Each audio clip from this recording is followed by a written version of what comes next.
10 വർഷങ്ങൾക്ക് മുമ്പ് നരേന്ദ്രമോദി, നമുക്കറിയാം, 1-2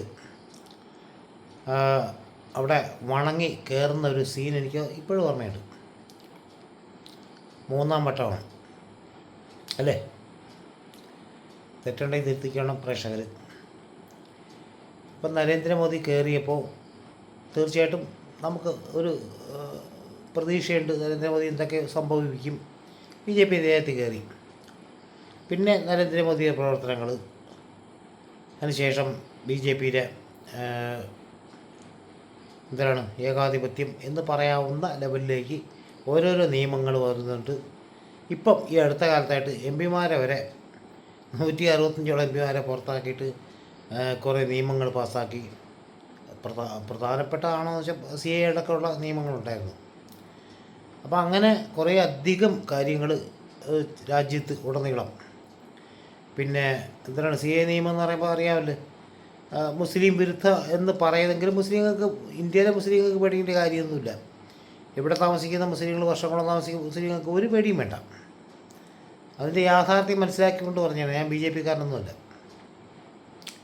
അത് പാകിസ്ഥാനിലോ അല്ലെങ്കിൽ ബംഗ്ലാദേശിലൊക്കെയുള്ള തീവ്രവാദ മുസ്ലിം സ്വഭാവമുള്ളവർ ഇതിനകത്ത് കയറേണ്ടെന്ന് ഉദ്ദേശം മാത്രമാണ് മുസ്ലിമിനെ രണ്ടാമതാക്കിക്കൊണ്ട് ആ നിയമം പാസ്സാക്കിയത്.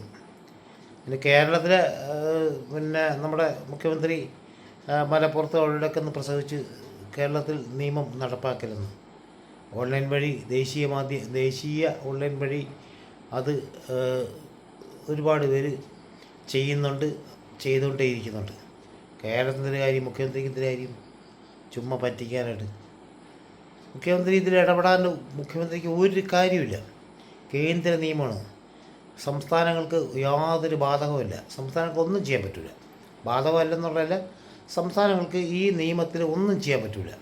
പിന്നെ കളക്ടർക്ക് റിപ്പോർട്ട് ചെല്ലും. കളക്ടർ അതിന് നോക്കിയിട്ട് പിന്നെ ഓൺലൈൻ വഴി റിപ്പോർട്ട് കൊടുക്കണം. എല്ലാം ഓൺലൈൻ വഴിയാണ്. അല്ലാതെ മുഖ്യമന്ത്രിയുടെ കാലിൽ ചെന്ന് വീഴുകയോ അല്ലെങ്കിൽ മുഖ്യമന്ത്രിയുടെ വാതിൽപ്പടി ചെന്ന് നിൽക്കുകയോ ഒന്നും ചെയ്യുന്നൊരു നിയമമല്ല ഇത്. പറ്റിക്കാനായിട്ട് ഇവിടെ മലപ്പുറത്തും മുസ്ലിം വോട്ട് കിട്ടാനായിട്ട് മുഖ്യമന്ത്രി തള്ളിയൊരു തള്ളലാണ് ഈ ഇലക്ഷൻ കാലത്ത്. അത് മുഖ്യമന്ത്രിക്ക് അറിയാം. അറിഞ്ഞൂടാത്ത തന്നെ ആൾക്കാരുണ്ടെങ്കിൽ അവർ പോയി തിരക്കട്ടെ, എനിക്കതേ പറയാൻ പറ്റുള്ളൂ. അല്ലാതെ കേരളത്തിൽ യാതൊരു കാര്യമില്ല. കേരളത്തിന് പ്രത്യേകിച്ചും കേരളത്തിലൊന്നുമില്ല. കേരളത്തിൽ ഞാൻ തള്ളിക്കയറാൻ വരുന്നില്ല. കേരളത്തിൽ ബാധകമേ അല്ല. കാരണം കേരളത്തിൽ പൗരത്വ ഈ CA നിയമം ഒന്നും ഒരു ബാധകമേ അല്ല. ആരും തള്ളിക്കയറാൻ വരുന്നില്ല. അതാണ് യാഥാർത്ഥ്യം. ഞാൻ പറഞ്ഞൊന്നുമല്ല, നിങ്ങളെ മുഖ്യമന്ത്രി പറ്റിക്കുന്നതിൻ്റെ ഒരു ചരിത്രം പറഞ്ഞതാണ്. വോട്ടിന് വേണ്ടി അത് അവിടെ നിൽക്കട്ടെ, ഞാൻ പറഞ്ഞതാണ്. അപ്പോൾ ഇത്തരം കാര്യങ്ങളൊക്കെ നടപ്പിലാക്കിയ നരേന്ദ്രമോദി സർക്കാർ 400 സീറ്റ് ഗ്യാരണ്ടി എന്ന് പറഞ്ഞാണ് തുടങ്ങിയത്. പക്ഷേ പിന്നീട് ലോക്കലായി. പുള്ളി 400 സീറ്റൊക്കെ വിട്ടിട്ട് താഴോട്ട് വന്നിട്ട് ഒരു പ്രധാനമന്ത്രിക്ക് ചേരാത്ത ലെവലിൽ മുസ്ലിം പ്രീണനമല്ല, മുസ്ലിം ഉപദ്രവങ്ങളുമൊക്കെ നടത്തിക്കൊണ്ടിരിക്കുകയാണ് ഇപ്പോഴും.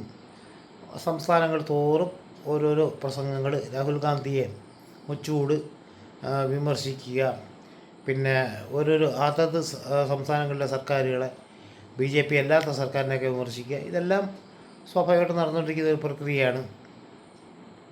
നടന്നുകൊണ്ടിരിക്കട്ടെ. പക്ഷെ പറഞ്ഞു വന്നതല്ല, നമ്മൾ ഒന്ന് ആലോചിക്കുക. നരേന്ദ്രമോദി സർക്കാർ ഇന്ന് ഒരുപാട് മുമ്പിലാണ്.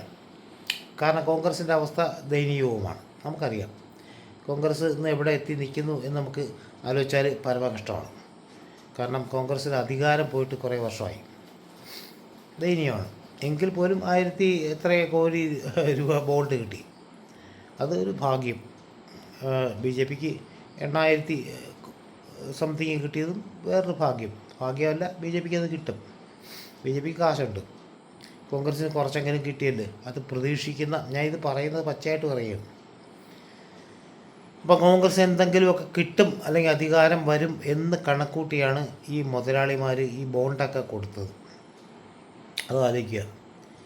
കോൺഗ്രസ്സിന് എന്തെങ്കിലും അധികാരം കിട്ടുമായിരിക്കും എന്നൊക്കെ കണക്കൂട്ടിയായിരിക്കാം ഓരോ കമ്പനി മുതലാളിമാർ കാശ് വാരി എറിഞ്ഞത്. അതുകൊണ്ടാണ് കുറച്ചെങ്കിലും പൈസ കിട്ടിയത്. ദയനീയമായൊരവസ്ഥ ഞാൻ പറയട്ടെ. ഇപ്പോൾ ഈ BJP സർക്കാർ ഇപ്പോഴത്തെ ഒരു ട്രെൻഡ് അനുസരിച്ച് BJPക്കാണ് പ്രാതിനിധ്യം കൂടുതൽ. നമുക്കറിയാം, എല്ലാവർക്കും അറിയാം സത്യം. കോൺഗ്രസും അറിയാം. അധികാരത്തിൽ വരാൻ ഏറ്റവും കൂടുതൽ ചാൻസ് ഉള്ളത് നരേന്ദ്രമോദി തന്നെയാണ്. നരേന്ദ്രമോദി വന്നാൽ നരേന്ദ്രമോദിയുടെ ബോണ്ട് കൂടും, BJPക്ക് കുറേ കൂടെ സ്ട്രെങ്ത് കൂടും. ഇപ്പം തന്നെ കൊടുത്തു കാണും ബോണ്ടൊക്കെ. കാരണം സ്വാഭാവികമായിട്ടും നമ്മുടെ അംബാനിയും അദാനിയൊക്കെ വാരി എറിഞ്ഞ് കാണും. എറിയണമല്ലോ, കാരണം ഇലക്ഷൻ വർക്കിന് കുറേ കൂടെ പൈസ തരാമെന്ന് അറിയുമ്പോഴത്തേക്കും ബോണ്ടല്ലാതെ അവർക്ക് കൊടുക്കാം, ഏത് വഴിയും കൊടുക്കാമല്ലോ സാമ്പത്തികം. കാരണം ജിയോ പോലുള്ള നെറ്റ്വർക്കുകൾ വളരാനും നമുക്കറിയാം. ജിയോ ഒക്കെ വളർന്നതൊക്കെ എത്ര വേഗത്തിലാണെന്നും എന്ന് വന്നു എന്നും നമുക്കറിയാം.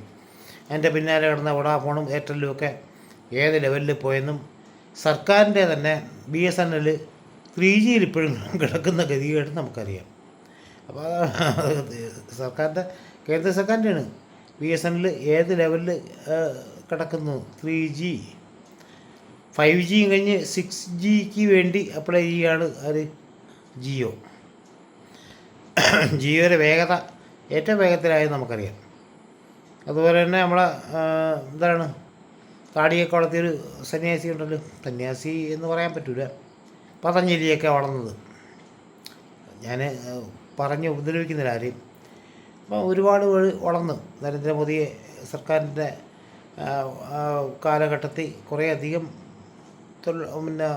തൊഴിലാളികളുടെ മുതലാളികൾ വളർന്നു. തൊഴിലാളികളില്ലല്ലോ, അവർക്കത് പറഞ്ഞിട്ടില്ല, ആർക്കും പറഞ്ഞില്ല. കേരളത്തിൽ കമ്മ്യൂണിസ്റ്റ് പാർട്ടിക്കും പറഞ്ഞില്ല. ചുമ്മാ കമ്മ്യൂണിസ്റ്റ് പാർട്ടി തള്ളൽ മാത്രമാണ്. ഞാൻ പച്ചയ്ക്ക് പറയുമ്പോൾ അതും പറയും, ഞാൻ മലയാളിയാണ്. കമ്മ്യൂണിസ്റ്റ് പാർട്ടിക്ക് തൊഴിലാളി പറഞ്ഞിട്ടോ, പിന്നെ ചുമ്മാ തമാശ പറയല്ലേ. അപ്പോൾ കമ്മ്യൂണിസ്റ്റ് പാർട്ടിക്കും അത് പറഞ്ഞിട്ടില്ല.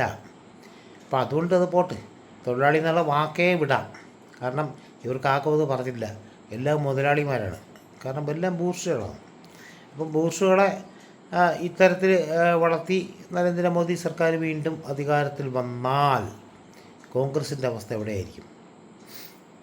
കാരണം ഇത്രയും വർഷം കോൺഗ്രസ് ദയനീയമായി പരാജയപ്പെടുകയും കോൺഗ്രസ് അധപ്പതിക്കുകയും ചെയ്തു കഴിഞ്ഞാൽ കോൺഗ്രസിൻ്റെ ഏതാണ്ട് നല്ല നേതാക്കൾ കേരളത്തിൽ കേരളത്തിൽ കുറച്ച് ജസ്റ്റ് അത് കഴിഞ്ഞാൽ ബാക്കി എല്ലാ നേതാക്കളും BJPയിലേക്ക് പോകും.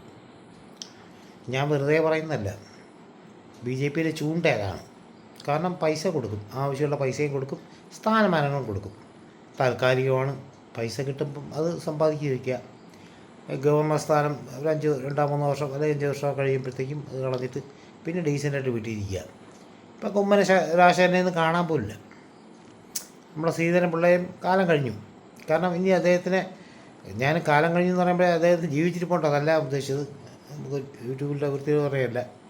അദ്ദേഹത്തിനൊന്നും ഇനിയിപ്പം ഇല്ല, സ്ഥാനമാനങ്ങളില്ല. അതുപോലെ ആർക്കെങ്കിലുമൊക്കെ കോൺഗ്രസിൻ്റെയൊക്കെ ആൾക്കാർക്ക് ചെന്ന് പറ്റിയാൽ എവിടെയെങ്കിലുമൊക്കെ നിന്ന് പറ്റിയിട്ട് എന്തെങ്കിലുമൊക്കെ കിട്ടി മാറി തിരിയാം.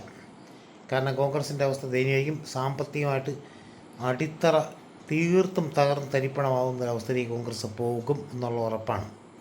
കാരണം ഒരു കമ്പനിയും കോർപ്പറേറ്റ് ഈ സാമ്പത്തികം എന്ന് പറയുന്നത് ചെറിയ കാര്യമില്ല. അപ്പോൾ അവർ സഹായിച്ചാൽ മാത്രമേ ഏതൊരു പാർട്ടിയും നിലനിൽപ്പെടൂ. അത് പച്ചയ യാഥാർത്ഥ്യമാണ്. അതിന് അഴിമതി എന്നൊക്കെ പറയുമെങ്കിലും യാഥാർത്ഥ്യമാണ്. ആ യാഥാർത്ഥ്യത്തെ ഉൾക്കൊള്ളാൻ നമുക്കറിയാം, ജനങ്ങൾക്കറിയാം. നിങ്ങൾ എല്ലാം ഏത് പാർട്ടിയാണ് എന്താണെന്ന് നമുക്കറിയാൻ പറ്റും.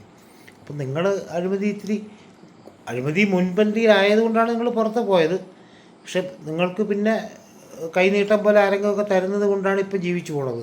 അതും ഇല്ലാതാവും. അതാണ് പ്രശ്നം. കോൺഗ്രസിൻ്റെ അവസ്ഥ ദയനീയമാണ്.